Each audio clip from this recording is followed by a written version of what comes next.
Welcome, everyone. Thank you for joining our webinar today. As you know, this is the fourth and the last session of WeNaTour Webinar series covering sustainable destination management. And today we're focusing on the environmental sustainability aspect, focusing on how tourism destination can become more nature positive through incorporating regenerative approaches to our work. Before we get started, and as we wait for everyone to join and get settled, in the chat is our learning guide for those of you who are just following this session, or also for those of you who are participating in the e-learning program with WeNaTour. This is something that we prepared to help you with some prompts and questions to think about some of these themes as you follow our lessons today, and also as you go through the lessons on the online course. You're welcome to think about and maybe even share, if you would like to, your thoughts initially before we start on what do you think are some of the most important positive and negative impacts of tourism on the environment. Today, you will hear a lot about examples, good practices related to these topics, and hopefully you'll be able to use this learning guide document to take notes, capture your thoughts, and maybe think about some of the key learnings that you've taken away from this session, which you can apply to your own work. I'll put this again for those of you who are just joining. I would like to then introduce everyone to the program that we have today for you. My name is Ayako Ezaki. I'm going to be moderating this session today. And I represent TrainingAid, which is a company that focuses on sustainable tourism, development consulting, and training. And we are working with the partners of WeNaTour project, which I will also explain and introduce to you a little bit later, to support our project, especially focused on learning. And as you can see here, we will start with a brief introduction to the project and start with our program. We have 3 presentations, as you can see, focused on nature positive tourism and sustainable destination management. We start with Federica from Etifor, which is one of the partners of WeNaTour, who's going to share with you some insights related to measuring and monitoring environmental impacts of tourism, focused on key areas of impacts on biodiversity. Lilia, as you can see also on the slides, and who's from the Carinthia University of Applied Sciences, which is also one of the partners of WeNaTour. She's going to share some insights from the WeNaTour project, looking at human-nature interactions, visitor management challenges related to protected areas, and some insights related to the lessons from the project. And as with all the webinars that we've done so far, we would always like to share some real-life examples of destination and destination management, because that's really the key theme of WeNaTour and our aim. And today we're also happy to be joined by Filippo, as you can see, who's going to be sharing our destination case study from Vigilio, which is a certified destination, and Filippo is a sustainability manager for the destination. So that's a really great opportunity that we have to learn from a real-life experience of what applying some of these things that we're talking about means at the destination level.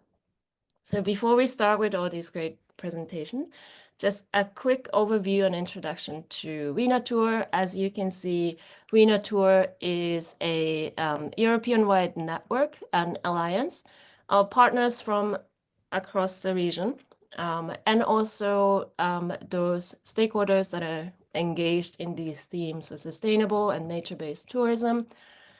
One key aspect of our project offers is the online training program, as mentioned, which this webinar series is part of. And for those of you or students who are participating in the e-learning offer, there are opportunities later in this year to participate also in field-based experiences. And one of the key themes that WeNaTour focuses on is looking at innovations in tourism management and new and emerging markets and how destination organizations can incorporate key approaches and effective approaches to working with these emerging markets. And these are the partners, as you can see. You can find all the information related to the project on our website as well. In preparation for what we're covering today, I wanted to really briefly explain or introduce you to the two key terms that we're using in our session. And today you're going to hear practical application and examples and good practices related to these key terms. But just so we're all on the same page about what we're talking about, the first one is regenerative. This is something I'm sure if you are engaged in sustainable tourism, have come across in the last couple of years or so, as regenerative tourism as a term or concept has become more and more popular and prominent. But importantly, in our context, as you can see here, this is, I think, one of the references that you can use in terms of understanding the concept of regenerative. We're not talking about a separate type or category of tourism. It's more importantly, we're talking about a paradigm shift and a need for systems change, and regenerative approaches is not just about tourism.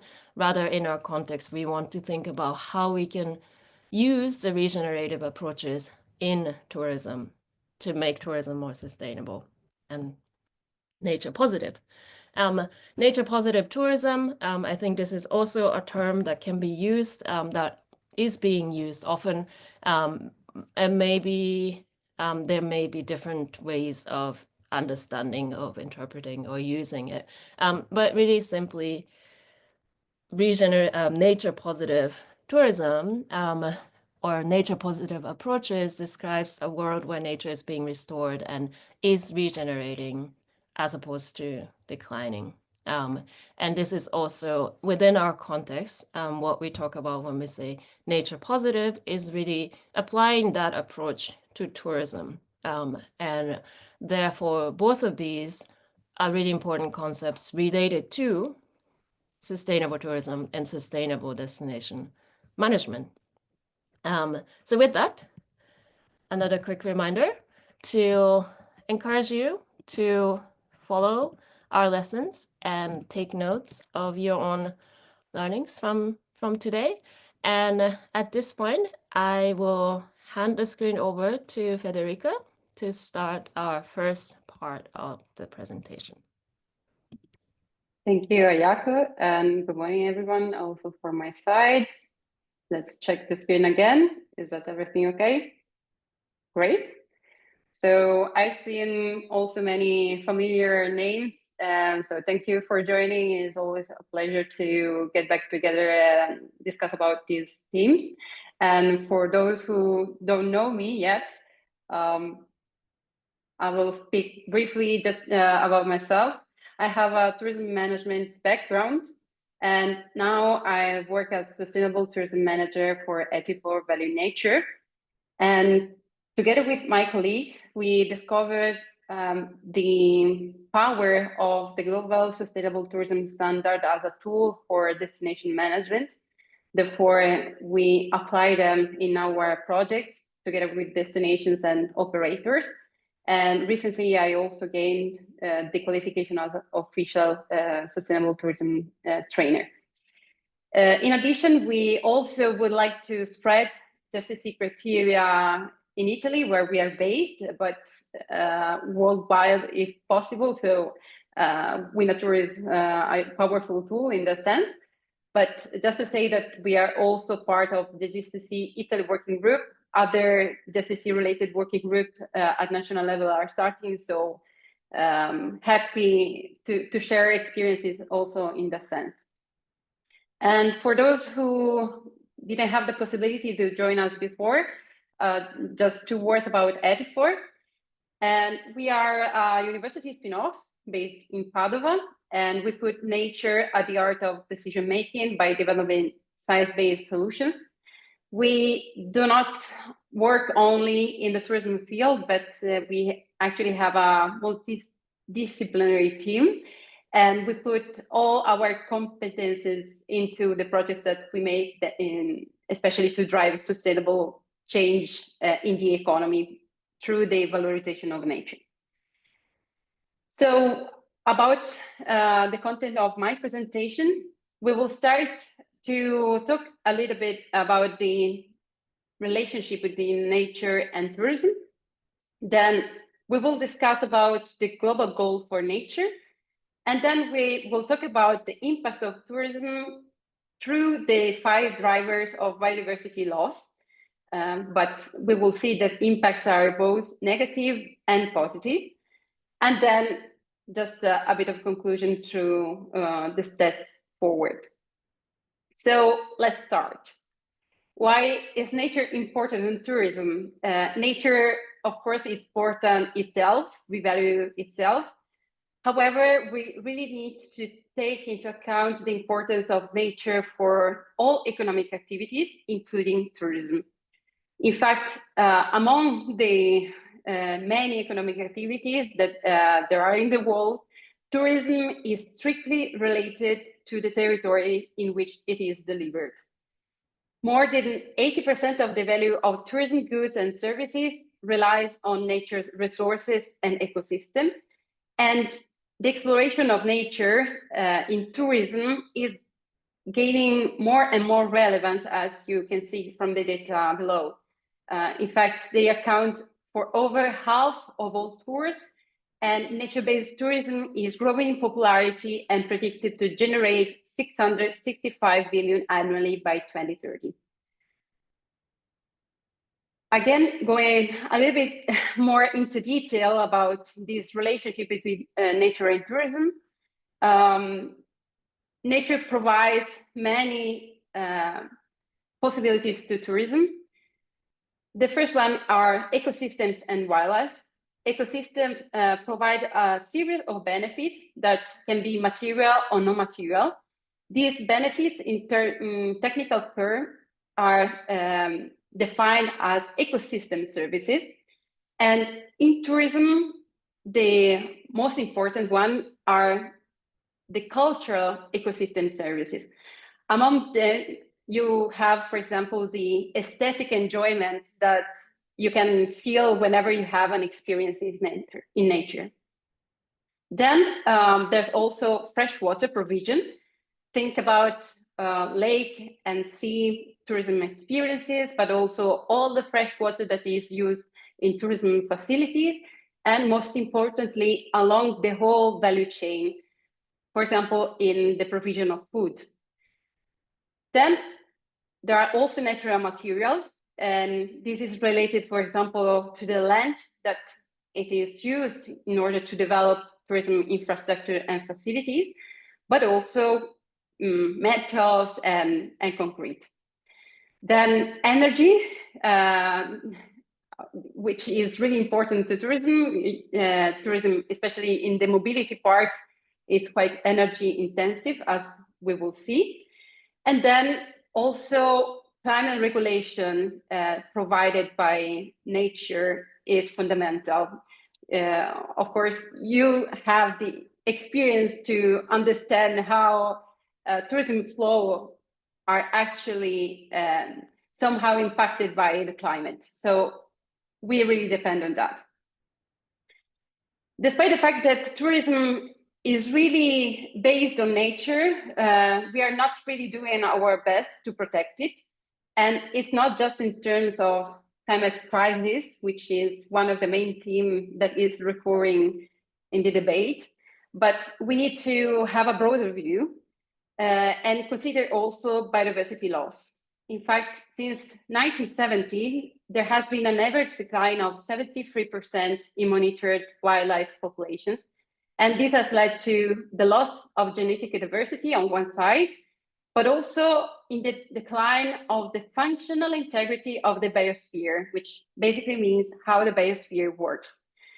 And this is related to planetary boundaries. Maybe you've already heard about them.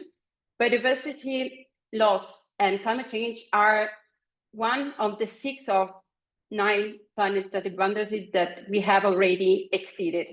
And safe levels are referred to the limit to which then we will have really dramatic change in our ecosystems. And so they shouldn't be exceeded.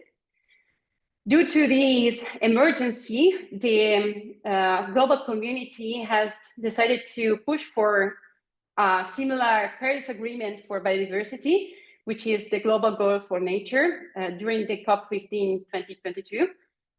And the main aim is to halt and reverse biodiversity loss by 2030 and try to get a full recovery by 2050.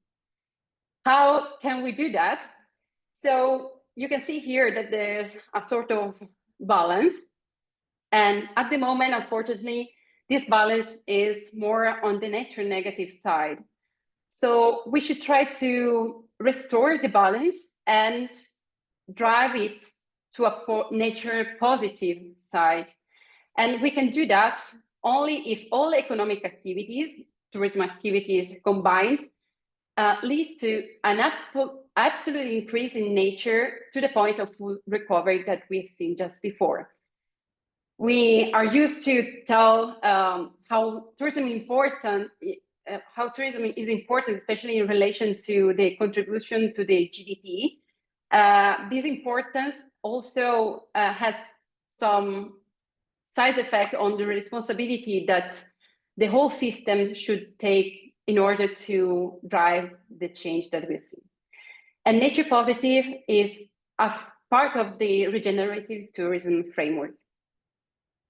So let's delve now into the impacts, environmental impacts related to biodiversity and tourism.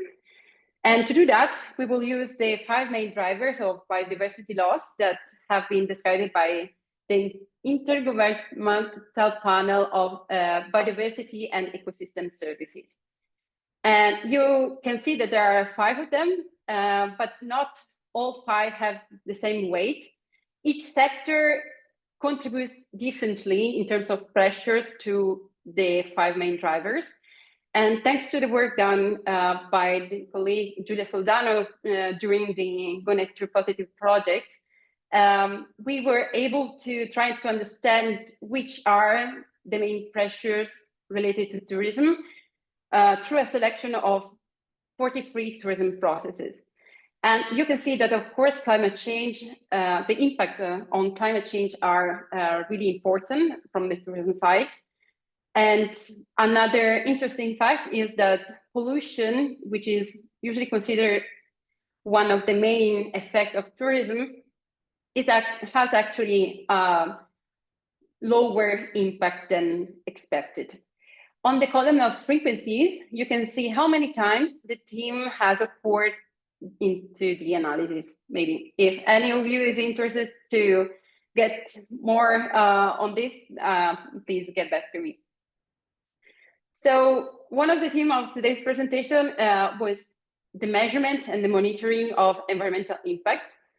But we decided to give you rather a collection of toolkits and useful publications in order to help you in the measurement of the impact, rather than going indicators by indicators. There's no need for that for today, usually because this is also the main pain point for sustainability managers. Try to find the data and also good quality and destination level.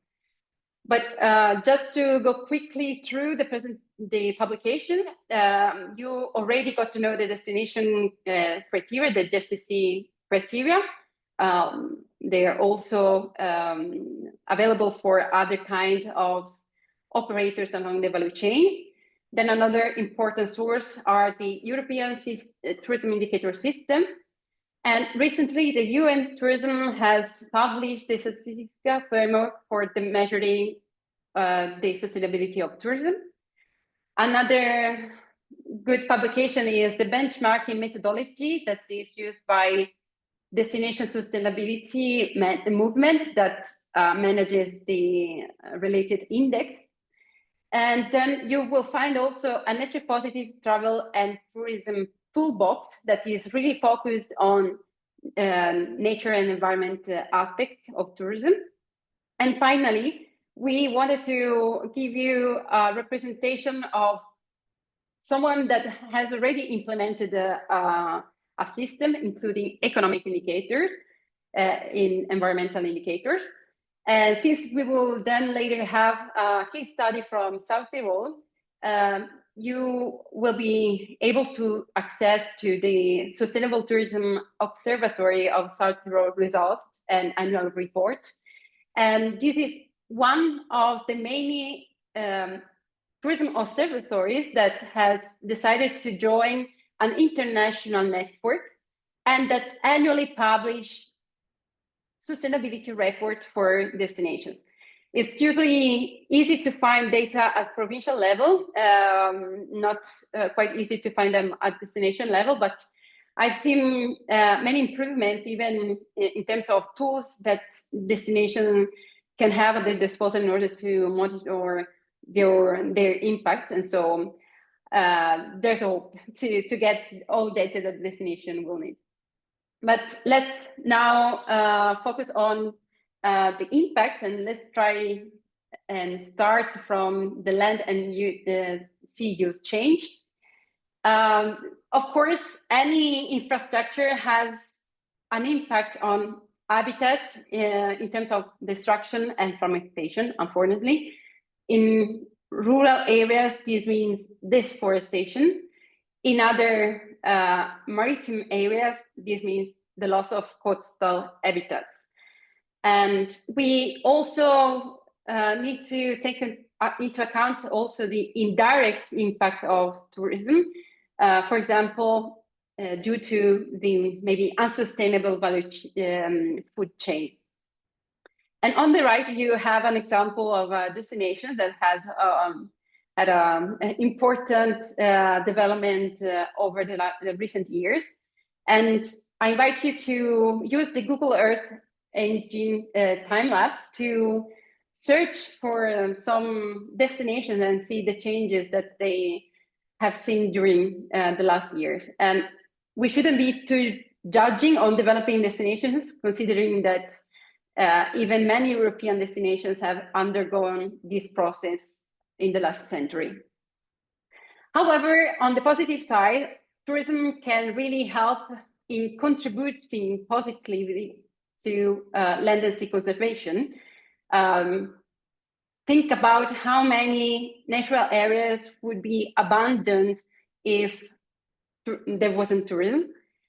And also tourism can promote citizen science initiatives, for example, nature challenges through the iNaturalist app. And this leads to a greater connection of people with nature. And if people feel to be part of nature, they are more inclined to preserve it. And of course, tourism can support relevant community-based and non-profit projects. One example comes from African parks with whom we have recently collaborated, and they were able to collect 27 million through tourism that are directly invested in the operation of the park. Moving to resource exploitation, we have talked already about food in terms of sustainable food sourcing, but we need also to take into account the consumption. In fact, food waste is one of the main issues for tourism. Then we already talked about sourcing of building materials. And one important thing that, thanks to the help of Lilia, we will discuss a little bit further later, there's the wrong use of tourist paths. In fact, whenever you go off path, when you visit a natural area, you're causing biodiversity loss, and we should take that into account. Harm to individual animals and species. This, of course, whenever there's the exploitation of animals in tourism experiences. And human-wildlife conflict is quite often and should be managed. And then purchasing of wildlife souvenirs, but even the collection, legally or illegally, of wild plants and natural resources. This has, of course, a negative impact on the territory and the environment. Here you can see listed a publication from WWF Germany that gives some suggestions about what should be, or it is prohibited to purchase or acquire from a destination, what shouldn't be, and some positive suggestions instead. Moving to the positive contribution to resource conservation, tourism can help in the protection of key species. We talked before about African parks, and many of the efforts are concentrated in the protection of the big five. And there's also the possibility to support campaign to engage travelers or suppliers, operators, to encourage responsible purchasing and sourcing. But also a collective action could be done to ensure high animal welfare standards. And as we've seen before, again, support lifetime care for rescued confiscated animals. So a declaration of community-based or NGOs projects. Think about those rescue centers that have are visited, and the ticket entrance contribute to the care of the animals. You can see on the right a project that is Marine Savers by Four Seasons Resorts.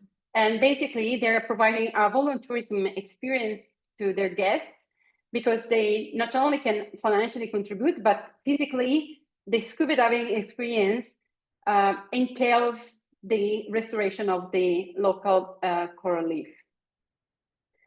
Moving to climate change, of course, there's the theme of greenhouse gases. And as said before, transports are the main source of greenhouse gases for tourism. This is really important to know, because all investments should go into a transition pathway for tourism transports, and possibly as soon as the technology permits, have a shift on that field, because of course tourism depends on the transportation of people. But you can see listed other kind of impacts, and we should also take into account, for example, data center cooling, especially now that AI is growing even in tourism. On the other side, tourism can contribute to climate mitigation, for example, through carbon conservation projects. Not all projects are the same, so please be informed before investing in those kind of projects. And those can be related to marine ecosystems, and so we call them blue carbon projects, or in terrestrial ecosystems, and in that case, we would have green carbon projects. On the right, you can see the Alta Badia case, and now we are also collaborating with Vigilio on this, and maybe Filippo will tell you more about it. Basically, there was a huge storm in 2018 that has destructed a big portion of the local forest. And the destination decided to undergo an assessment of the emissions of its value chain and collaborate with operators and citizens and even guests to restore the area, which is now also a food forest. Then we have pollution, which is the most common theme about environmental impacts of tourism. Let's take into account that pollution means also plastic pollution that then enters our human food chain, but not only the over-littering that somehow happens because tourism flows exceed the local destination capacity to manage waste. But there is also the theme of chemical poisoning that can come from the use of harmful substances in tourism or in the agriculture related to tourism. And more, even the management of wastewater is an issue. Finally, those are usually not taken into account, light and noise pollution, especially when big events without any mitigation action happen in preserved natural areas. And one of the most emblematic examples of this is the Everest Mountain. However, tourism can contribute positively by the sharing of positive practices, responsible activities that tourists and operators can do. And tourists can also support local projects to reduce or remove litter and plastic waste. And even the valorization of water quality can help in the mitigation of negative side effects. In fact, think about how important it is for a destination to highlight the fact that they have good lake, good quality water in the lake shores or the marine shores. And on the right side, you have an example of the Gato Trentino cleanup days, where they engage again tourists, citizens, operators to collect waste around the destination, putting together all associations that are daily working on this. Finally, we have invasive and non-native species. This is not usually an issue that is taken into account. However, they can really damage the whole food chain and increment the disease introduction and even cause severe economic impacts. On the right, you have the case of British Columbia and especially the destination Revelstoke, who had some issues related to the spreading of mussels. And therefore, they had to really undergo important efforts in communication and even some management activities to stop the spreading of the mussels. And you can see here on the information panel, watercrafts have had to undergo decontamination, even just if they were moving among different provinces. But there are also some positive contributions that tourists can do on that side. Of course, as destination managers, we should inform our guests and our operators in what they should and shouldn't do in that terms. But guests can also be engaged in specific activities, as the Hopewell Resort has done. In fact, they had some issues related to the garden lupin, and they took these issues and made it an experience, because guests can actually contribute by in these management activities around the resort, and at the same time, of course, there's a guide with them to make them learn more about the biodiversity of the area. So, in order to conclude, what are the actions that we need? Of course, businesses, governments, and other actors should get together to take actions across multiple scales and sectors. Tourism, if wants to be more nature positive, can't do it on its own.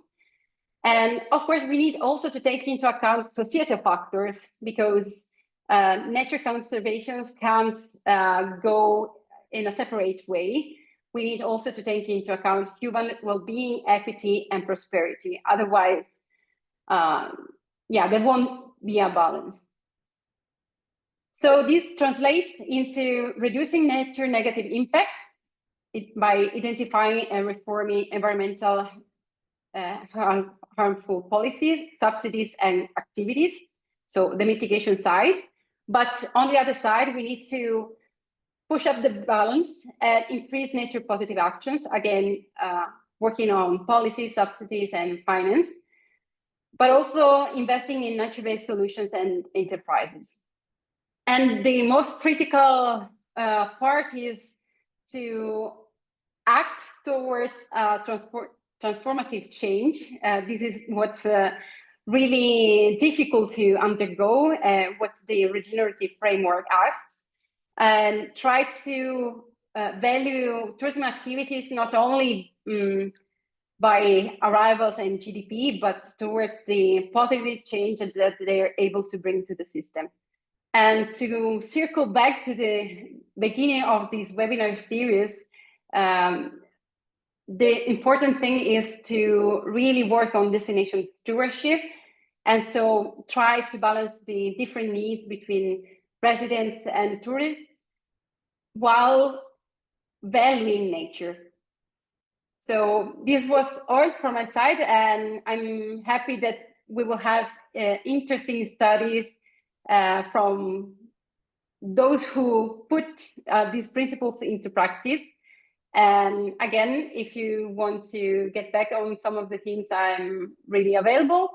For those who will be joining the course, you will have additional materials and toolkits that you will be able to explore and that will guide you in the implementation of environmental sustainable management of tourism destinations.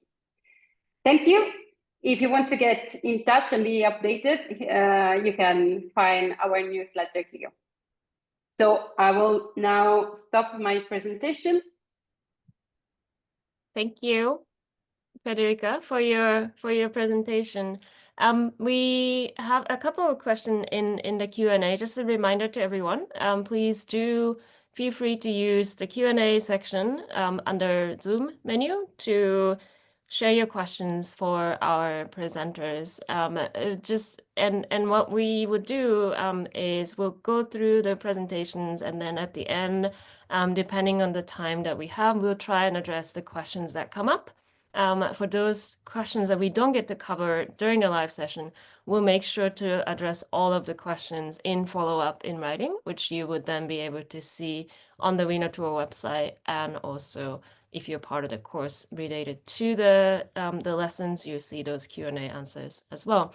But at this point, we have one question that maybe Federica for you, and Lilia and Filippo, if you want to comment on as well.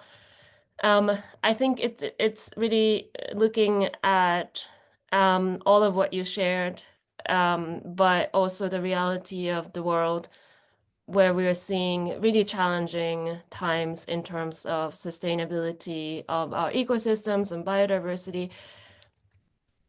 The question is it even possible to restore nature? I think that you've shown a lot of specific examples where it has been, right? Or at least it has been possible to address some elements of, but I think overall the question is, what's your view on that in general, considering the pressures that we're seeing placed in nature? So I can give a really pragmatic answer. And so we have seen the balance before. And so I think that the question is not just if we can contribute positively on nature. I think on that we all agree. If we can actually not only get to the balance, but even have a positive increase on nature conservation. On that side, probably not with the system we are at the moment, but it should be our goal. So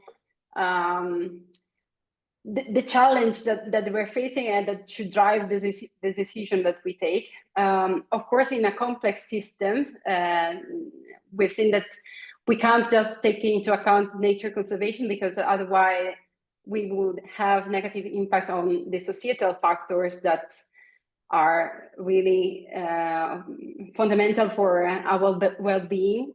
But we should try at least to get a trade-off to the extent that we can, knowing that that should be the ultimate goal. And maybe with time, there will be a really transformation in the system, but with the means that we have at the moment, it can actually be a goal. I see that on those terms. Thank you.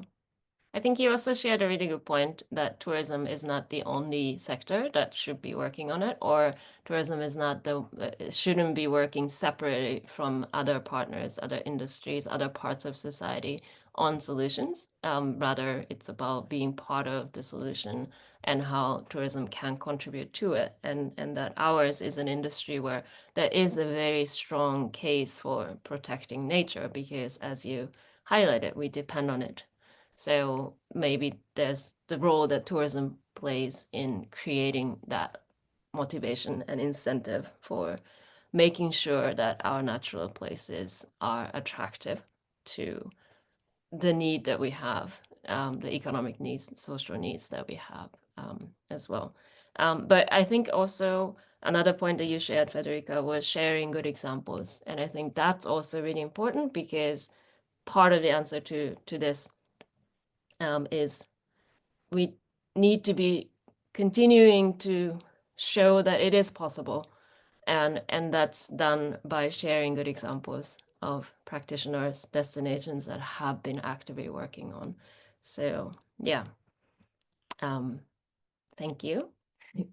Thank you. Okay, so with that, keep those questions coming.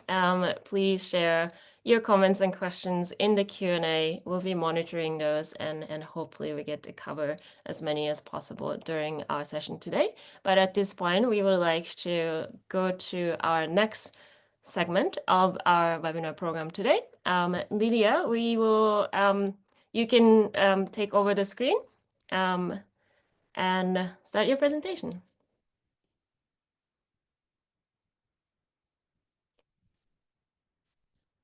Good morning also from my side. I just want to double check also. Can you see my slides now? Yes. Is it?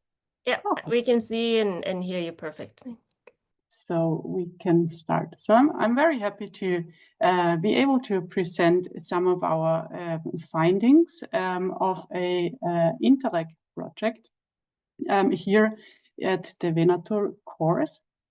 So I am from the Carinthia University of Applied Sciences, as Ayako already mentioned in her introduction round. And I work for a UNESCO chair. So it's the UNESCO chair on sustainable management of conservation areas. And my main focus of research is on understanding visitor activities within protected areas and what are their impacts on the environment. So I want to cover the following topics for my today's presentation. So shortly, I would like to highlight what are some of the opportunities and the challenges of sustainable tourism within protected areas. So Federica already gave a very great overview on the general topic of this human-nature interactions in the field of the tourism sector. So thank you very much for that interesting presentation. And then I would already want to show some examples of our project findings and outcomes, and try to highlight so what can be the learnings for protected area managers, but also for tourist operators in terms of supporting the sustainable tourism offers within protected areas. So yes, I can highly recommend you to have a look into various IUCN guidelines on sustainable tourism in protected areas. So One example is the guideline on tourism and visitor management. I put the download link in the slides, and the slides will be shared then afterwards, after this webinar.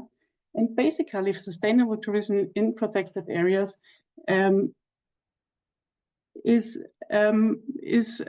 meant to safeguard the environment or cultural qualities that attract the tourists, while maintaining the essential ecological processes and aesthetic and spiritual qualities, and also to help conserve natural heritage and the biodiversity within the area.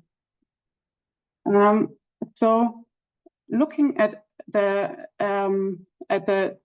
opportunities, so tourism provides the chance for visitors and also protected areas to offer outstanding interpreted experience about nature for the visitor.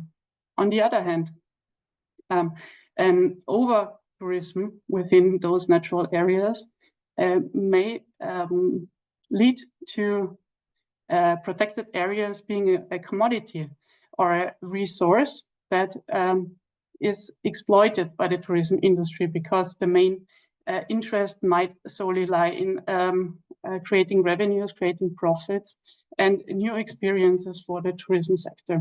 So this may lead to negative impact, and this does lead to negative impacts of the environment, like pollution problems in regard to the waste disposal or carbon emissions for transportation. It might lead to the unsustainable use of resources like water resources, and it can damage sensitive areas and damage the flora, the fauna, and the habitat of the regions.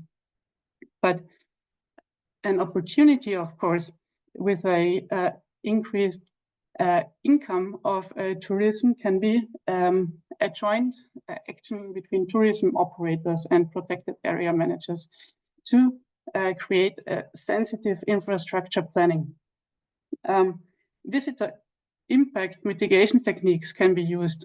For example, trail maintenance with an increased income. This can be supported again, which can lead to a more sustainable kind of protection of the surrounding environment. Also, there is various fields and substantial evidence for the positive effects of the nature, which was already covered in other webinar series of this course as well. But there's health benefits for visitors when visiting the nature.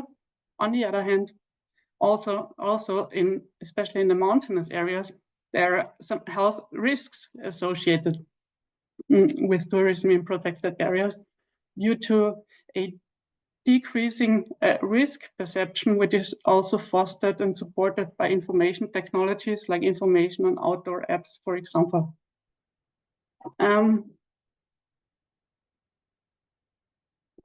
Before coming to the findings of the project, I just want to point out to one example of nature experience. So here you can see the daffodil blossom in the Carinthia Mountains. It is a very popular hiking activity for many locals and also visitors. It is very promoted as being a very beautiful time of the year in May, when the daffodils blossom in the Carinthia Mountains. So this leads to an increasing activity of people moving to these cottages. So you can see that this increasing demand of hiking trails leading up to these alpine meadows can lead to potential impacts alongside the trails. So on the left side, well, this is a forestry climate change related impact of damaged forest that needed to be clear cut to protect the surrounding. But on the right side, you can see a basic hiking trail that is damaged due to increased activities and also natural processes that lead to erosion. And the erosion is only one of the examples that that can be caused by increased use of natural values. So we focus in WeNaTour project on understanding and monitoring what are the actual impacts of outdoor tourism, focusing on the summer tourism, on the hikers and also the cyclists, so especially the mountain bikers, on natural environments inside protected areas.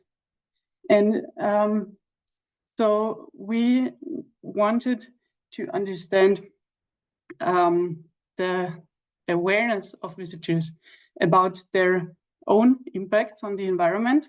And therefore, we performed a visitor questionnaire in 5 protected areas within July and October 2023.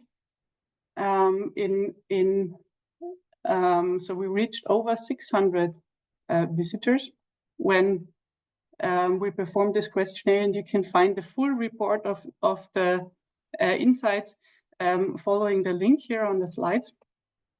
But basically, the main motivation of protected area visitors is the enjoyment of natural beauty and heritage within the areas. Many tourists are visiting the areas for sports and recreational activities, but also for cultural and historical heritage. They enjoy the chance to see wildlife, and some of them also perform educational activities. So we wanted to understand what discourages nature visitors in coming to an area. So the human-wildlife conflicts show that, especially in our protected areas from Slovakia and Hungary, but also in the Italian protected area, bears lead to a discouragement and to kind of a fear, and which will decrease the motivation for visitors to visit the area. So we wanted to understand what is the awareness of the visitors on their own impact on the environment. So we proposed various impacts like wildlife disturbance, the trampling of vegetation, problems with erosion, pollution, and garbage, and the introduction of invasive species. And while 45% had the awareness that their own activity might have had an impact, many of them were not aware about their own personal impacts on the environment. So we also wanted to understand how how visitors contribute to a more positive environment. And well, most of them take home and their own waste. Yes, so they only 40% state that they will stay on designated path. So this is a problem that was mentioned before in the presentation of Federica as well, that this might lead to an uncoordinated effect on the surrounding areas and on sensitive areas. So what are the conflicts and contradictions of the results of our survey? So we realized that while tourists are aware on challenges and threats of a protected area related to tourism, this is not always in line with the actual challenges that protected area managers mention as being part of the problem. And while many of the visitors put into practice the good behaviors, many of them were not aware that actually their activity themselves cause a impact on the environment. So while one example is the Big National Park in Hungary, where the visitors consider deforestation and waste management as being the main problems within the protected area, which can harm the environment. For deforestation, this is partly a real issue for the protected area, but in regard to the tourism, it's actually the CO2 emission caused by the motor vehicles, soil erosion problems alongside the trails, as well as plants and mushroom pickers that move around outside of the designated path and cause damage and wildlife disturbance. So in the Italian national park that was where we performed the survey, only 22% actually considered their own activities being harmful for the natural environment, which shows that there is still a lack of awareness in the visitors for the complexity between the human and nature interactions. So the considerations and the takeaways for protected area managers, where they can also improve the communication, is that it's often difficult to see our own behavior as being part of the real problem that the natural environment is facing, and that many challenges and also trends in outdoor tourism can be recognized as being outside of our own responsibilities.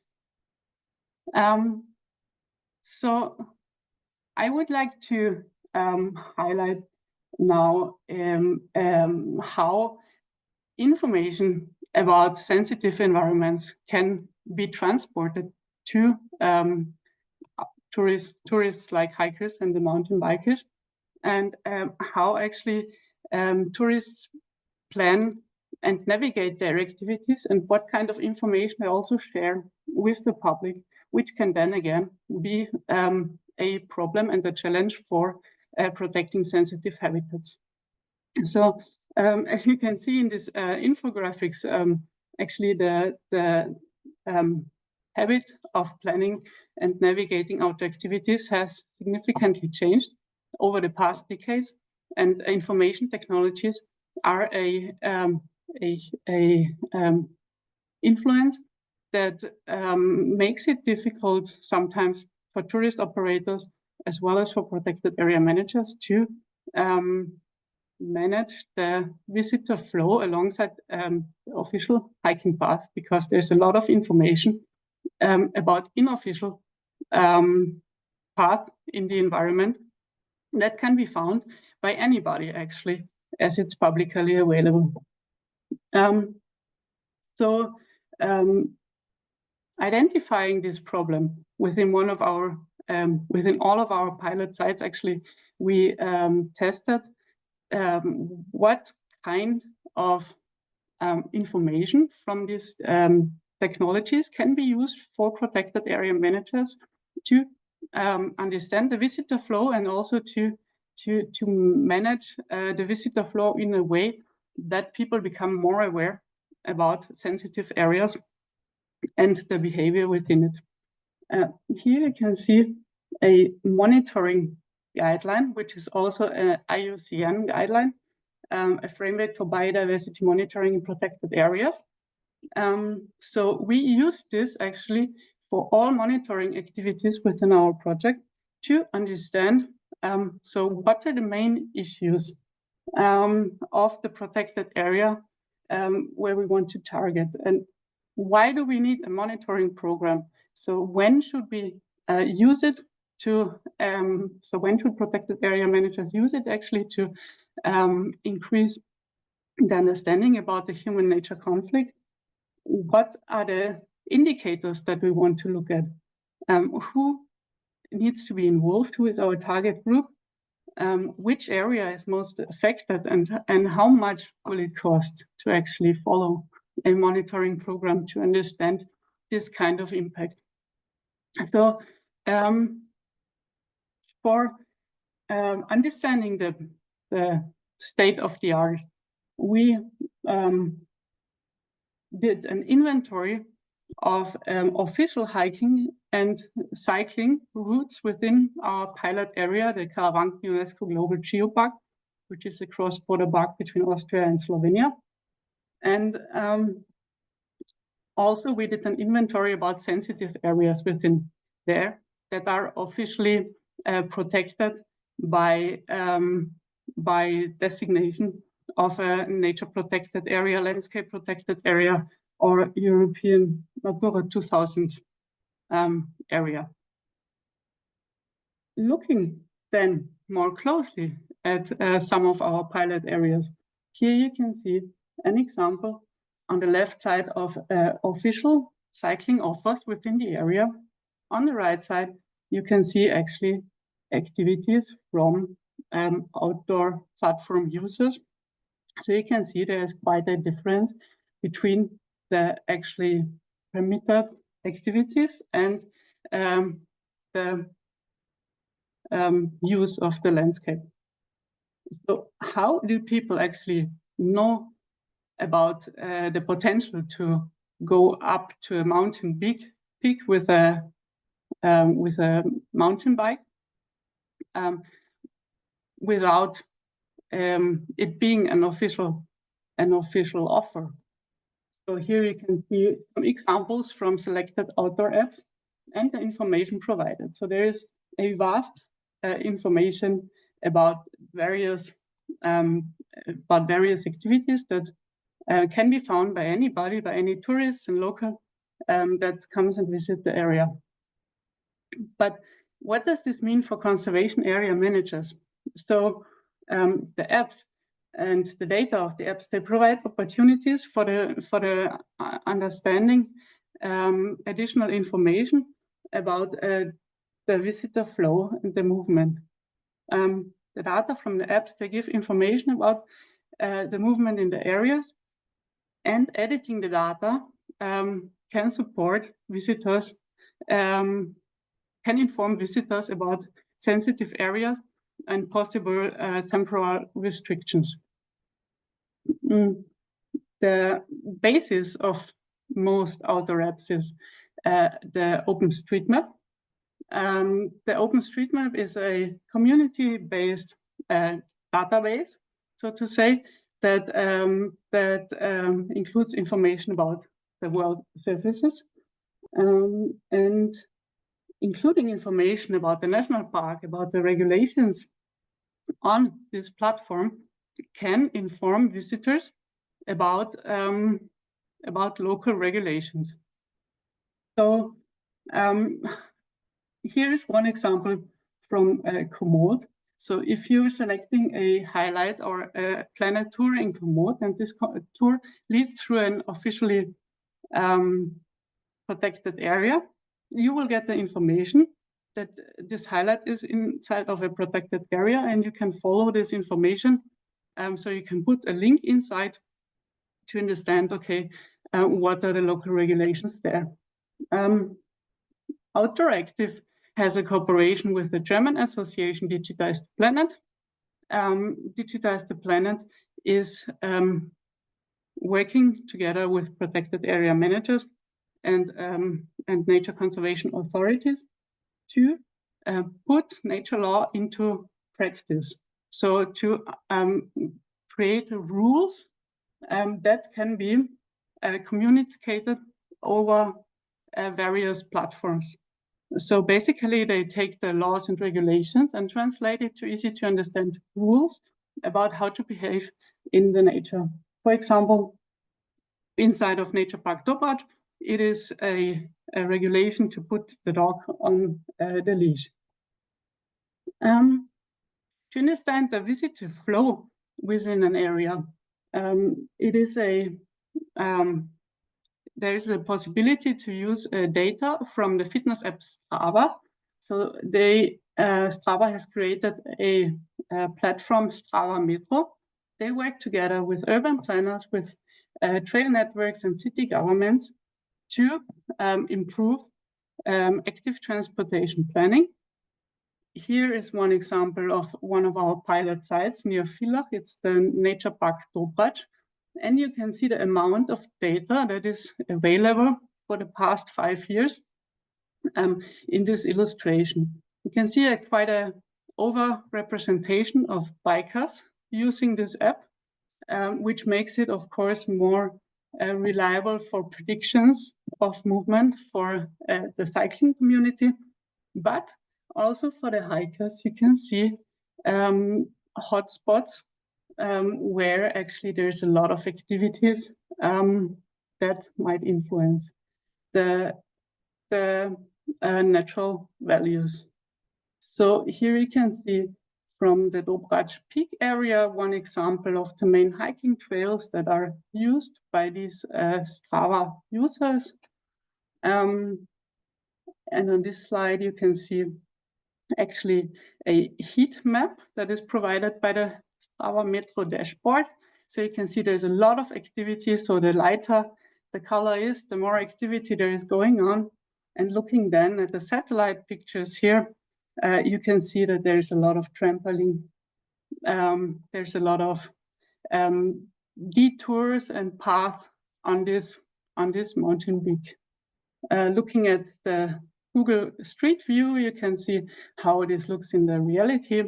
So this is just one example that shows how you can use this data also to highlight or to identify actual areas where from a trail maintenance and management perspective, action is needed. Yeah, so looking at the time, Ayako, I'm not sure how much more I can share now. I just have a couple of more slides to just give you a short overview of other monitoring activities that we covered within our WeNaTour project.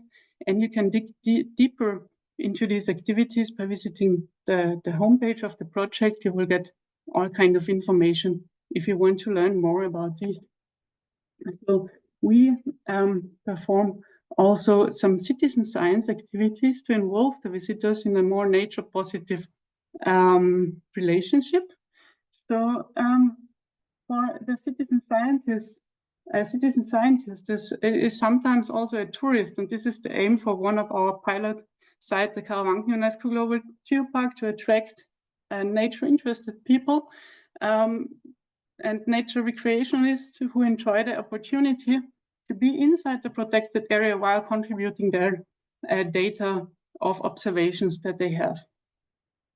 So here you can see one example of the Geo Day of Biodiversity, which was organized last year, not in frame of our project, but from the park management. And the aim of this was to invite experts, botanists, as well as lay people to stay 2 days in the area and monitor whatever they can find in terms of biodiversity and habitats. This is one way and activity that can be used to promote actually the nature connectedness within the visitors. Within our project, we have one project on iNaturalist, which was already mentioned as a citizen science tool, where we use the platform to invite visitors to report if they can find some invasive plant species within the park area. This can help the protected area managers then again to target the most affected areas where they have sensitive habitats which need to be protected to start reducing the distribution of this species. So one example of understanding the erosion is mentioned in an article of our colleagues from University of Parma, where they use low-cost techniques for soil erosion monitoring on mountain trails. There you can find a publication. I will share the link to the publication if you want to understand more how to use UAV technologies to understand trail erosion processes. We also investigate the impacts on the flora and fauna. So there are various monitoring activities that we tested to understand the behavior of bats in touristic caves, for example, using acoustic sensors to understand the spread of disease caused by visitors, analyzing the spread of a virus from amphibians, as well as to understand what's the contribution of the spread of invasive species caused by hikers. In one of the areas in Kamenjak, Croatia, there was a research done to understand the microplastic distribution on the area caused by illegal parking next to the street. And yes, so basically this was my last example from our project, and I hope I could give an overview, and I'm looking forward to answer your questions. Thank you very much. Thank you, Lilia, for your presentation. And I think that we saw a quick comment here on the slides. As mentioned in the chat, also you will have access to the recording of our session and the presentation slides. So all of the links that you saw today, you will have access to afterwards as well. And at this point, before we move on to our next segment, just a quick reminder, please feel free to use the Q&A to share your questions if you want to ask any question to our panelists. And let's go to our next segment, Filippo, with our destination case study. And then afterwards, any remaining time that we had, you will use for Q&A. So Filippo, go ahead, and we can switch the screen to start your presentation. Thank you, Ayako. Just a quick check if you can see the presentation. Yes. It's a yes? Yep, we can see it. Thank you. So yeah, I am Filippo, Sustainability Manager for San Vigilio Dolomites. We are a small mountain destination there in the northeastern part of Italy, in the Alps, in the Dolomites specifically. As I said, we are a small destination. It's comprised of 2 municipalities that totals to about an amount of 5,000 residents that live there. It's 6 small villages. The smaller one has just 100 people living there. But still, we have been certified by GSTC as a sustainable destination since 2021. And we have done this because in this destination, tourism is absolutely the main product. It amounts to around 95% of the total added value. The vast majority of the people of the destination work in tourism. And so, of course, we need some sort of support, some sort of blueprint to manage this important element of the local economy. So the destination is small, the tourism is big, and the history of this destination goes quite back, at least in touristic terms. We can say that tourism was here more than 70 years ago. It started pretty much by bottom up. It was something that the locals decided to try in order to diversify their economy, because otherwise they were just, farming. But we have a median height of the destination, which is around 1,500 meters. So farming is difficult. It was a hard life for the people that lived there, and tourism was a way to generate wealth and to create better lives for themselves. And they basically started from scratch and developed this culture of hospitality that goes on until today. It will go on in the future, and it's something that is critical for our role as destination manager, is that the people that started tourism, the people that now work in tourism, are also very much the residents. So all the structures are owned by the families that live here. The people that work here are, for the major part, again, residents. And this is crucial in order, of course, to guarantee this redistribution of the benefits of tourism. We do not have big external companies that kind of, suck away the profits that these tourism provide. And so everything is kept locally. And of course, we must ensure that this continue. Now, this thing that the people, that these family-owned businesses, and the fact that the local people work in tourism has, of course, benefits, but also negative elements, especially in regards to this new thing that is sustainability in some way. Sometimes people lack the technical skills or the economical capacity to develop new products and innovate, which is again where our role as a destination management organization comes in as support to all the structures, all the residents, all the people that live in the destination. Another element that is crucial and that has helped us very much with sustainability is the fact that the people here have this specific culture. They are called Ladin. It's a specific group of people that has been living here since 2000 years ago, before the Romans. And they have always inhabited the mountains, and they have this culture of the mountain. So some elements that we have heard in the previous presentations, as the importance of a correct utilization of resources, this balancing with the environment, with the animals, are in some way rooted in this culture. And again, as a destination managers, we need to, in some way, foster this culture, make the people proud of what they are, and continue this tradition and this heritage in the future. Now, quick numbers. As I said, the destination is small. It's just 2 municipalities, 5,000 residents. We have around 6,500 beds, and these 900,000 overnights. So these are big numbers.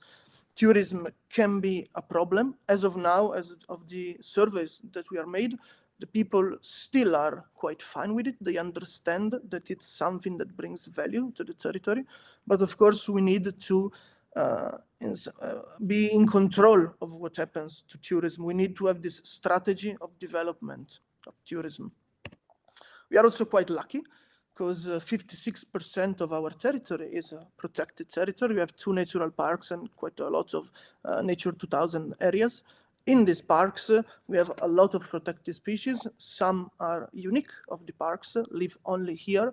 And again, our role and our work takes on a lot of responsibility in this sense, because we know that people come here in the Dolomites, in South Tyrol in general, mainly for the beautiful environment and the beautiful landscape that we have, but we need to preserve it and guarantee that it's still there in the future. So yeah, basically this is what we need to do as a DMO. We are formally a tourism cooperative.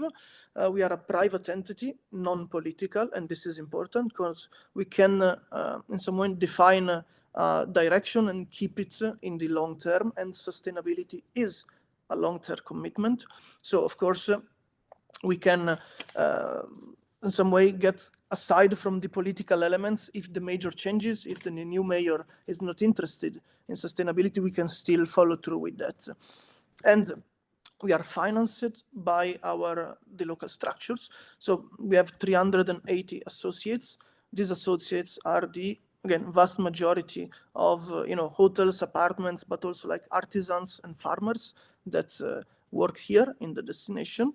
They give us a contribution for our work, and we also take the tourism tax of the overnights as a way to finance ourselves. And this is, again, something that we are quite lucky to have, because this financial, let's call it autonomy in some way, allows us to take risks, to try new things, and in the context of sustainability that is needed, we need to try things that have possibly never been done before, or at least risk something to see if a project or something can be of a good impact. Now, DDMO in the entire South Tyrol region, which is our region, has had quite a long history. They basically all developed with the tourism 70 or so years ago, and they were initially just this group of hoteliers and people that worked in tourism that got together with the idea of making the villages a bit more beautiful and bettering the incoming and arrival of tourists. This idea of in some way managing tourism is fundamental and has continued throughout the years right up to today. And the fact that we have this long history as a DMO gives us quite a lot of trust. So basically, the people that work here, the hotels and all the various structures, trusts what we do. And how it says, with great power comes great responsibility. So with this trust, we need to be responsible of the choices that we make. We need to, in some way, define a way forward that keeps things good as they are now, and of course, faces with the problems and the issues that tourism arises in these areas. So yeah, one of the values that was cited in the previous slide is the fact of transparency. So as a DMO, we operate based not on economical interest. We do not want to bring more people as of now, because these structures are all already almost full. So we have defined a few values such as courage, transparency, participation, that are at the basis of our actions and of what we do as a destination. One of these values, of course, is transparency, as I said, because we know that tourism brings riches, brings wealth, but brings also a lot of problems, especially in our case, where it's a small destination with a lot of people coming to see us. So one of the first, possibly one of the bigger problems, is the one of over-tourism. This is shared in a lot of parts of Italy, in a lot of parts of South Tyrol, and of course also in our destination. Over-tourism is basically something that has impacts on all of the other problems that you can see. And we have defined a few possible strategies to tackle it. One of the most important is the one of deseasonalization. So we are trying to take the uncontrolled peaks of the season that we have. We have two main seasons. One is summer and winter. And in these, let's say, 7 months is concentrated the vast majority of those 900,000 people that come here. So yeah, we need to ideally take possibly the peaks of like August, of like Christmas, and redistribute them towards other periods of time. For example, autumn, for example, the early summer, which are absolutely beautiful, but are still not as well developed as other parts of the season. And this idea of deseasonalization then comes and helps a lot of other aspects, because, of course, the stress of the people that work here is reduced. The quality of the holiday that tourists can have is also reduced. So this is one of our main goals. Another problem, quite significant, is the one of over-traffic. Now, in our destination specifically, over-tourism is not as yet extremely felt, because geographically we are a bit separated. We are an isolated valley. So we do not have all these people that just come here. The people that come here because they want to see us. So we do not have like the problem of traffic that some other places have.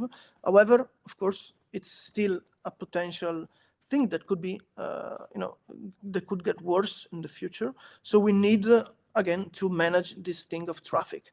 And we have defined a few possible strategies. One, of course, is to give more space to public transport. As a DMO, we spend every year around 400,000 euros to finance public buses that can go to determinate areas of the destination which are not covered by the normal public transportations. We try to encourage people to take this public transportation by giving them a free card by which they can use buses and trains in the entire South Tyrol free of charge while they are on holiday here. And of course, and this is, I think, more important, we try in our communication to explain to people that they should just stay here in our destination. We have in summer around 500 kilometers of trails. We have museums. We have activities like an owl park. We have zip lines. We have a lot of things to do. The same is true for winter. There is no need for what a lot of people do now, which is just get to a destination and then see all the important hotspots around. And then, of course, they spend the entirety of their holiday on car, just going there, taking a picture of this specific mountain, of this specific lake. You can see that in the background. is Lake Braies. It's one of the hottest hotspots in South Tyrol, and it has become quite a problem. So we try to just tell people, stay here, relax, enjoy your holiday. And it's nothing new. It's something that was done. It's how tourism was here a few decades ago, where people came here and stayed for like 2 weeks. And I think this focus on relaxation of slow tourism can be quite a good help in managing this problem of traffic. Another important thing, important problem, is marketing and the fact that we cannot control it anymore. Again, Lake Braies, this beautiful lake, which has become an hotspot, is now visited by people from all over the world that have recognized it as a, again, beautiful spot, but they just get there, take a picture, and then go off. And of course, we can, communicate, do not go there. Maybe it's not so great. We have alternatives with less people that you can enjoy more. But then if a random influencer comes in this lake, takes a picture, and then his story gets like 20,000 likes, this is way more rich and way more marketing than what we could have already, with what we could have ever hoped to do. So again, education becomes a really important thing. Just try to not get people there. Try to, and it happens, we have influencers that come to the destination, give them a list of things to do that are not on the typical, hotspot paths that people want to take. Then another element, another problem that is of course linked with over-tourism is the aspect of resource depletion. Again, we have seen that in the presentation of Federica and Lilia. This is very difficult to in some way manage. It's very difficult even to measure sometimes. In this sense, we try to communicate, again, the good behaviors, the rules that people need to follow in order to reduce this element. Another of the problems, and this is one of the more serious one, is the housing crisis. Now, in all the heavy tourist areas, and this is not natural, but again, it comes back to it, people, young people usually struggle to, pay for the rent to buy a house because the prices are jacked up by, second houses and short-term rents and all of that. So as a destination, unfortunately, we are, again, not political, but this means that we cannot create laws about that. We tried in some way to influence the politics. This problem is well known. As of now, the province is trying to introduce some limits on second houses and the possibility to buy a second house, but it's something that will be quite hard to solve, at least in the short term. And again, another problem is the loss of habitats, very well connected to, again, over-tourism, the presence of people in the natural parks. We have quite a few tourists that abandon the trails, go around, and of course, animals are more and more pushed away from their traditional habitats. They struggle to find food. And so it's indeed another critical element and critical risk to the biodiversity and nature of our beautiful destinations. Again, here we can communicate, we can monitor what's going on, and we can talk with the stakeholders and all the various authorities like the natural park, the forestry services, to try and help us push this communication effort of what to do in the park and on the way in which tourists should correctly live this destination. So yeah, it's not bad, everything. We have a few possibility of action in this sense. Here are some steps that we have taken in these 4 years since we have been certified to try and find solution. The first step, possibly one of the most important, is to monitor, know your enemy, which means to monitor what's going on. We need to have an idea of the impacts, have an idea of the problems, know the risks that come with, for example, climate change, or, again, the loss of habitats. And in this sense, we try to monitor ourselves. We try to, of course, use the instruments that are already there, and we try to provide instruments to our associates. So, for example, we have created this free Excel spreadsheet, which allows a structure to monitor its impact in terms, like an hotel, to monitor its impact in terms of, energy expenditure, the quantity of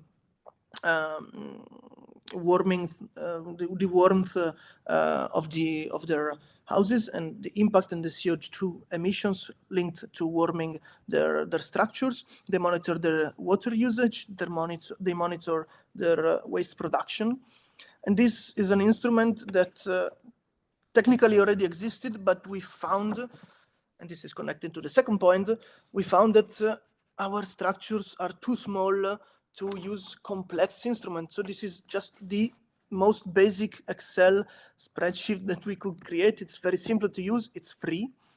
And we see that some of our associates are using it to have an idea, again, of their impact. And using this, they have again, this idea, and they can implement measures to reduce the problem. The second point is listening. So we have, as a destination, as a DMO, have created this sustainability working group, which is a group comprised of the mayors. It's comprised of the hotels, of representatives of the apartments, of the bed and breakfasts, but also of like the farmers, of the hunters, of young representatives of the young associations of people. And inside this group, we just try to listen. We asks people if there is something that they feel is not going right with tourism, if they have some problem, if they have some sort of things that are not going well. And then inside the group, we are forced in some way to be accountable to our decision, to our choices. Because again, we have like farmers in there, and every 6 months when we meet, these farmers are going to ask us, what have you done about, I don't know, excessive camping in the natural park? What have you done about people going inside our farms, inside our fields? And this is very, very much important. So accountability and listening to the problems. Once we have listened, once we have defined what the problems in the destination are, it's important to just get help. It can't just be me as a sustainability manager that pushes the entire sustainability strategy and action of the destination. I need to find, again, instruments, external data indicator systems that exist outside of the destination. But again, even more important is to find help inside. When we got certified in 2021, we tried to get some other people on board with us, some other structures. It was 3 in the first time. Now we are at 7. We will be 9 by the end of the year. 9 certified GSTC structures that work with us to push this idea of sustainability.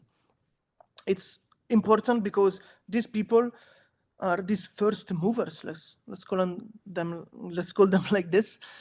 They are fundamental to multiplicate what is the efforts of the DMO. They have like this waterfall, this ripple effect, right? We do something, they do something, other hotels see that they've done this thing and they want to copy them. And this goes also in the terms of like the residents. For example, in all our events, we removed the one-use plastics. We bought, reusable silverware and reusable plates and all of that, and we made them available free for all the other associations that want to do, parties and local fairs and whatever in our destination, and they are using it.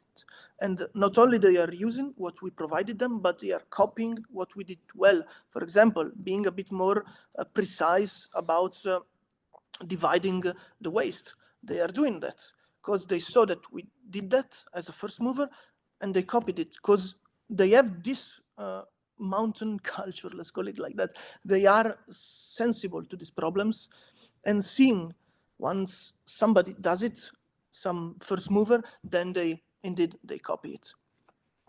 And the last point, which is again very important, is the point of education. this is both valid for tourism, but for tourists, sorry, but also for residents. So, of course, we found out that if you explain things, usually tourists follow the rules. You just need to provide clear rules to make them easily available, and this is sometimes very problematic because the rules are there but are like, you know, deep inside page 64 of some brochure, and people do not know them. So we need to concentrate very much to present the rules, and this of course also helps with the residents, because once they see tourism do some things, and once they get our info mails where we say, tell tourists to do this, and not abandon the trails, not pick anything in the natural parks, then also residents, which again are the hotel managers and the people that work in tourism, they copy these good things and they make them, they implement them in their own lives. And in terms of education, possibly one of the most important things is in some way to foster a culture of sustainability, because we are a DMO, but we do not have a important contact with the tourists. We can create brochures. We can, of course, inform the people that come into our front office to ask us about things. But the big element of contact with the tourists is the people that work in the hotels. So we need in some way to get them on board, to get them educated on sustainability.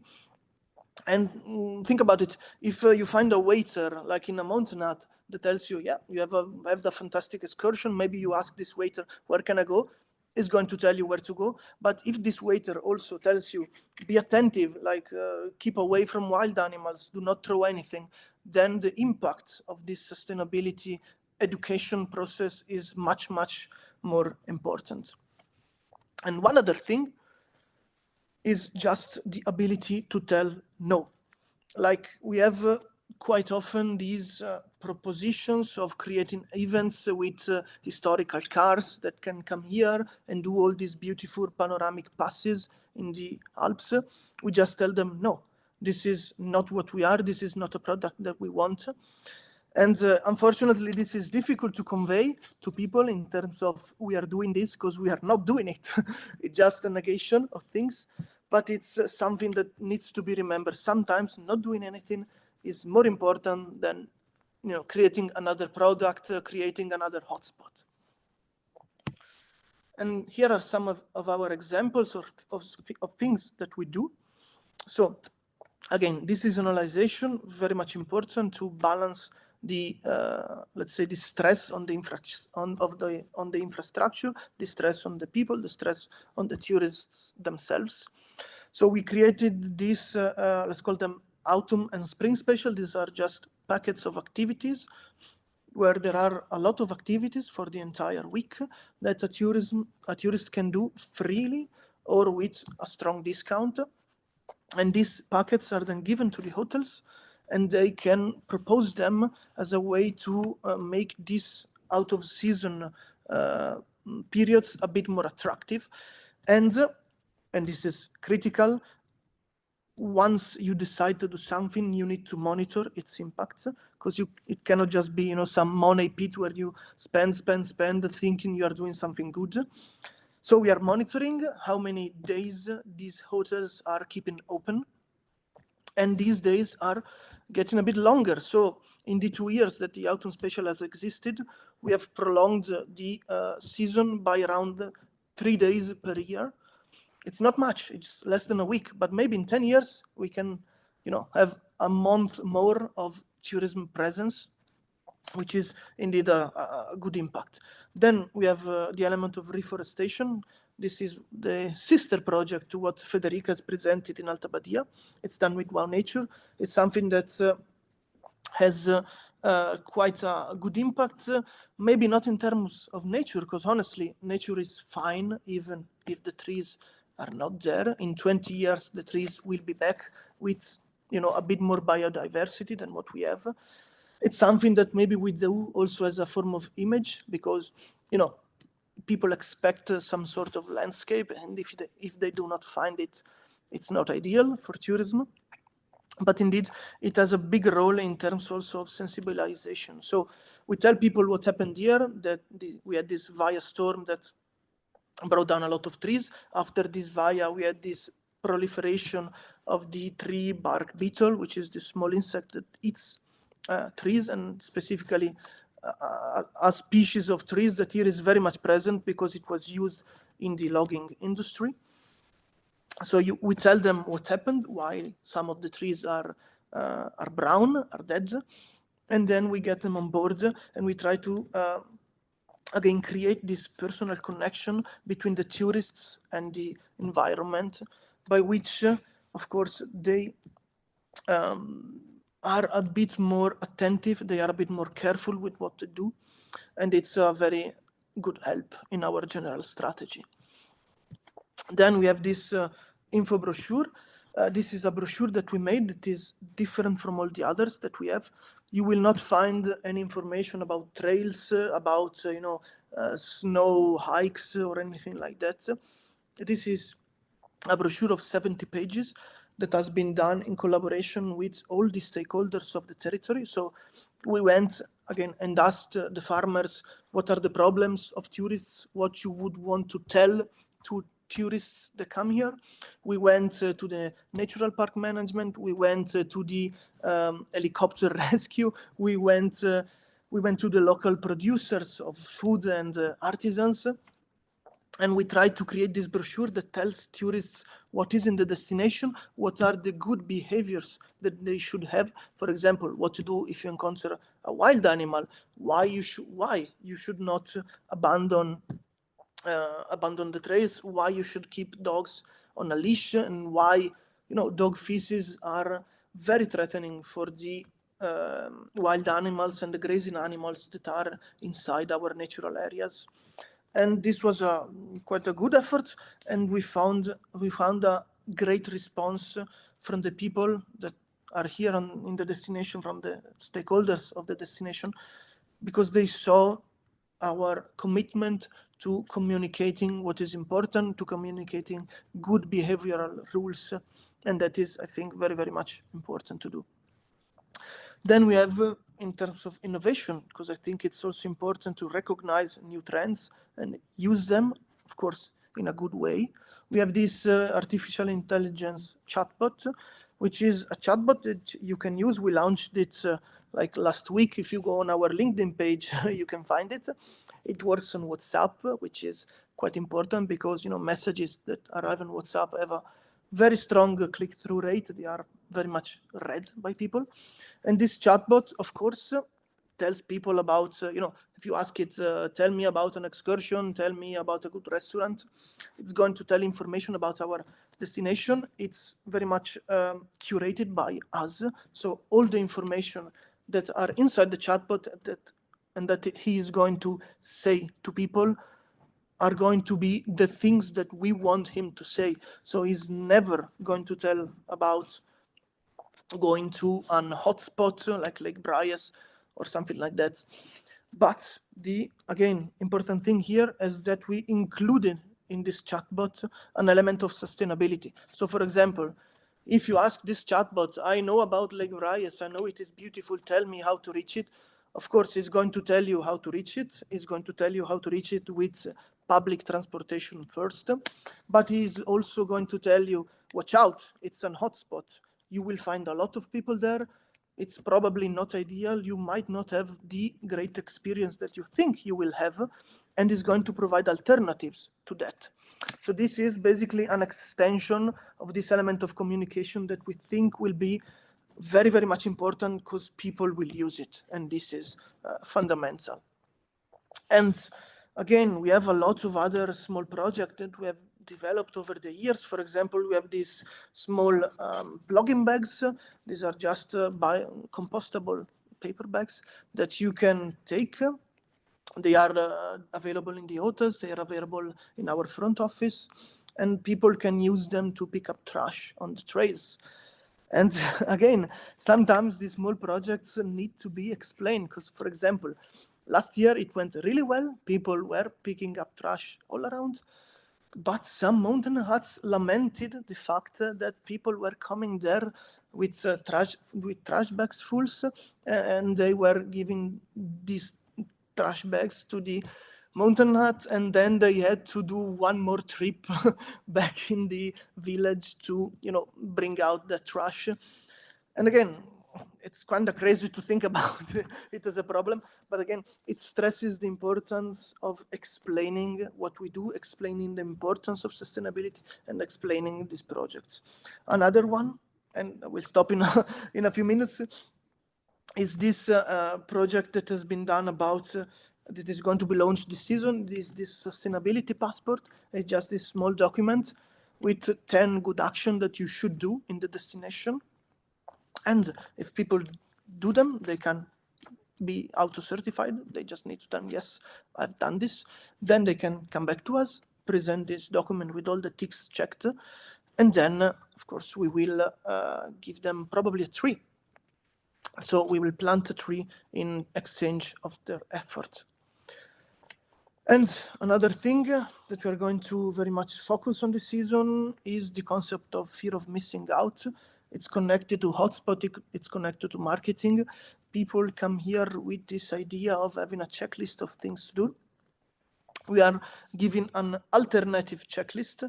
Some places here in this destination that they can reach by foot or by bus that are beautiful to see, that are not as yet well known.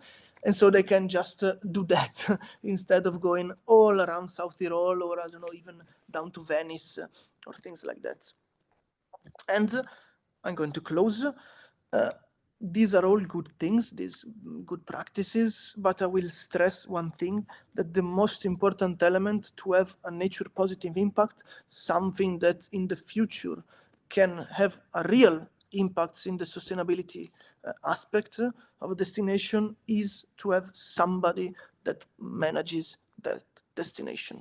This is also mirrored in the GSTC A1 criteria. It's the criteria that asks to have this somebody that takes a coordinated approach to sustainable tourism. And I think it's fundamental, because we are the people responsible for tourism, responsible for where tourism is going, responsible for the general strategy of tourism. If you do not have somebody like that, I think it's going to be really, really difficult to have a real lasting impact.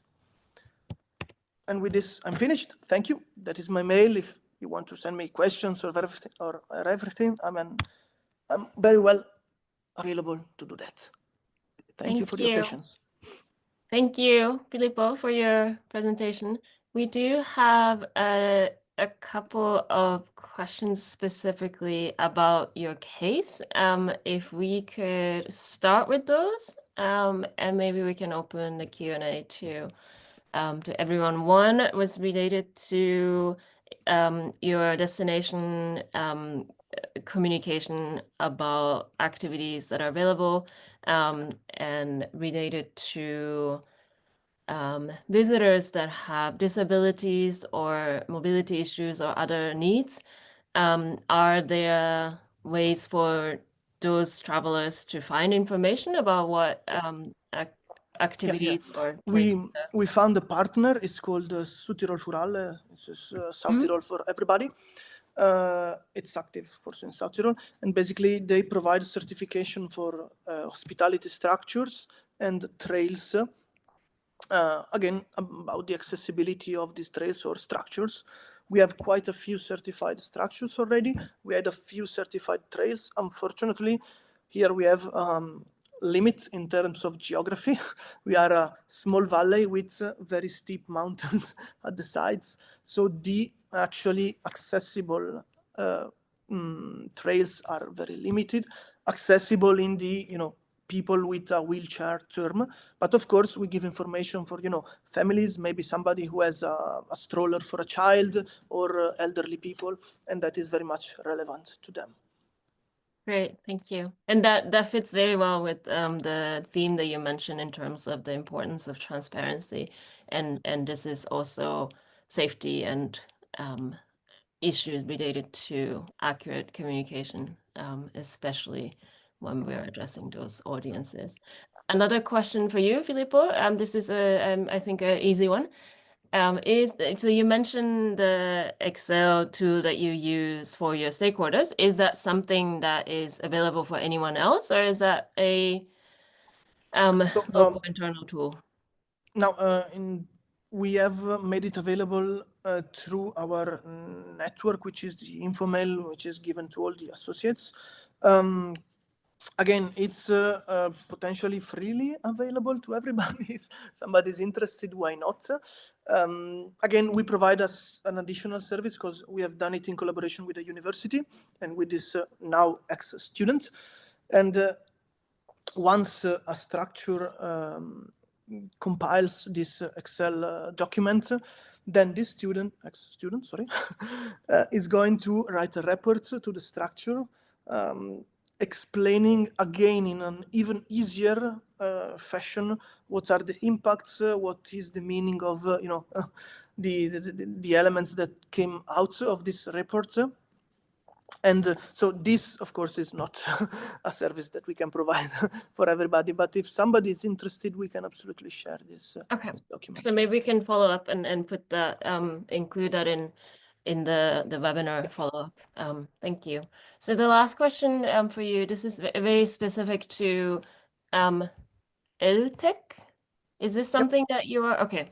I just looked it up. I put the link in the chat because not everyone I think is aware of this.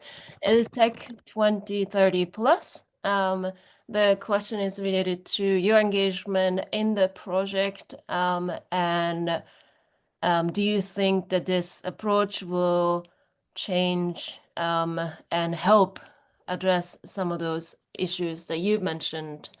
No, it might. It might. It's a very well-written document. It has very good insights and things to do.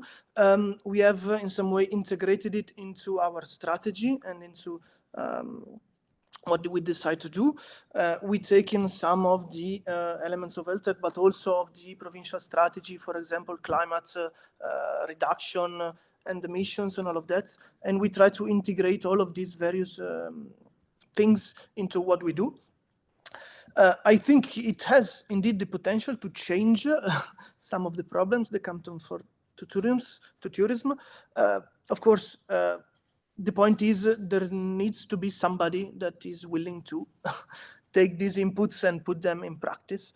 In the sense, I think Alto Adige, South Tyrol might be a good province, a good region, because we have a lot of destinations that are around. A lot of them are getting certified either with GSTC or with the local South Tyrol sustainability label, but which is developed on the basis of GSTC. So I think it can indeed have a good impact, and it can provide a additional push to the destinations that have not yet, aligned to this sustainability initiative. Yeah. Thank you for sharing. And so I think there are maybe some more questions that are related to your case, but also maybe relevant to all of us as well. As mentioned, we will do our best to follow up and respond to all the questions in writing. In some days' time, everyone will be able to find our responses and the recording and the links to the presentation on our website. But there was one question which I think is maybe to all of us in the panel. So Filippo, but also Federica and Lilia, feel free to address if you have any examples or insights or comments that you want to share. So I think in all of your presentations, there was an element of stakeholder engagement, importance of working together within the destination, within the protected area, and so on.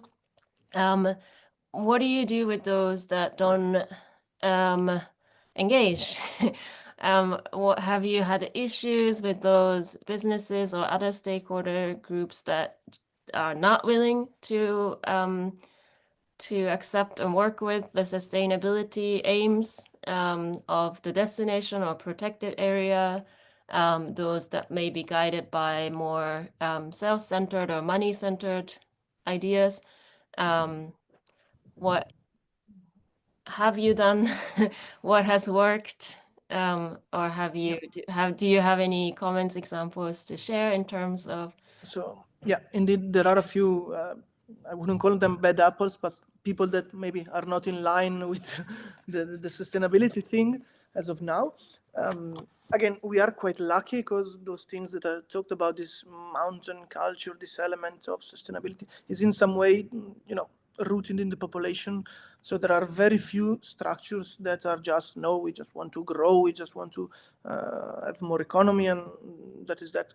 We try to, of course, explain things to them. We try to explain this strategy of going from just quantity to a higher quality of tourism that can still have a good technically increase in revenue, let's call it like that, but does not compromise these elements of natural resources, of cultural acceptability of tourism in the area. So indeed, just explaining things is what we can do. We cannot, of course, oblige, no? How do we say it? Force anybody to do the things that we will want to do. In this sense, we are quite lucky because well, technically the two biggest hotels of the destination are certified. So in this sense, they are showing the way that they can balance sustainability and economical and, of course, their development. And when I sometimes go directly to a structure to talk to them about these things, I usually stress the economical element of sustainability because it's true. You can, save some money by being more sustainable, by controlling, how much you're heating your rooms, by controlling your water usage and all of that. And people recognize this element. They are very pragmatic. The people in the mountains, they know these things in some way by heart. So yeah, once you explain it, I think we can get the majority on board. Then there are some people that are allergic to the terms of sustainability. This is something that we don't want. It's just words. It's just words. These people might take a bit more years to convince. I think we will get there eventually. It's a process, but yeah, we are making good strides in that sense. Thank you. Yeah, I think I like the point that you shared earlier about the first movers in your destinations and how their examples can serve maybe as inspiration for others to follow. And also that was a point that we talked about related to Federica's presentation, that showing that it can be done, I think is really important. And that's why we need those real examples of businesses and stakeholders that are really walking the talk in terms of actually engaging in sustainability. And I think that can be one of the an effective strategy to addressing this issue, right? If there are, and there are always going to be differences, and there are always going to be those that may not agree. But if they also see from others, their peers, that it can be done, it can be positive, it can also be economically beneficial, then they might more likely be engaged. So we have 2 minutes left, so I'm going to have just a couple of wrap up. But before I do so, Federica and Lilia, would you like to add anything to any of these questions? You're welcome to do so quickly if you would like to. Okay, quickly. Yeah, this goes back to destination stewardship and how the destination is able to actually engage stakeholders. This is not a process that happens overnight. San Vigilio has quite a history in stakeholder engagement. So the local operators now have their ears open to what the DMO wants to do and its objectives. In other situations, it might be more difficult, but it builds up. So we need to start somewhere and try to improve over time.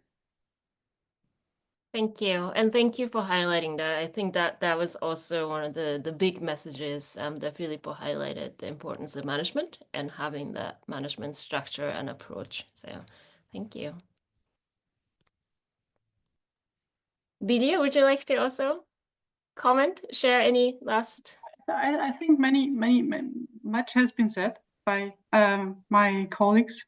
So I think what is important to highlight that for any infrastructure development inside of protected areas, there's always the need to investigate the potential impacts also on nature conservation. And here often also nature conservation authorities try to stop things and development from happening, which is not always in line with the touristic aims and goals of it. And here to again, as Filippo pointed out, so often have a clear communication to make the operators and the stakeholders aware of what is the real impact of this issue, and to make them understand and to make them want to follow these rules to protect the environment. So communication is the key. Absolutely. Thank you so much for sharing and highlighting that point. So as mentioned, I just have a couple of points to wrap up our session. And since this is the last session of our webinar series, really to wrap up the whole program. So for those of you who are interested in continuing to explore what we do through WeNaTour, as mentioned before, also you can join our e-learning program to continue learning about these themes that we have highlighted throughout the webinar series, but also you can become part of the WeNaTour Alliance. Both of these you can find on our website, link is there. If you want to, you can also access through the codes that are shared here. And for those of you who may not have seen it yet, because we've already delivered 3 of the 4 webinars, and today our session is the 4th one.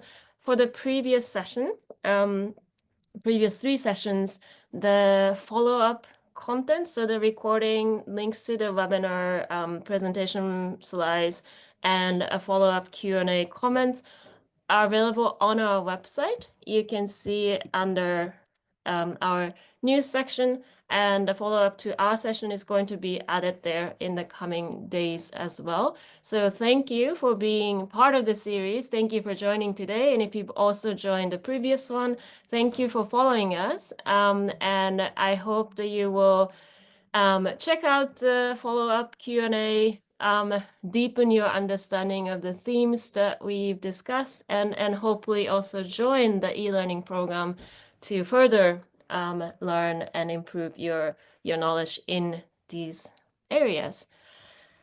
And with that, from all of us in the WeNaTour community, thank you for being part of our session today. Thank you to all of our panelists for sharing insights, and thank you everyone for joining and being part of our program. I hope you have a great rest of the day wherever you are in the world, and I hope you will follow us on LinkedIn, on our website, newsletter to stay informed. As mentioned, we will be following up on your questions. Thank you for sharing all these great questions. So please look out for the update on our website.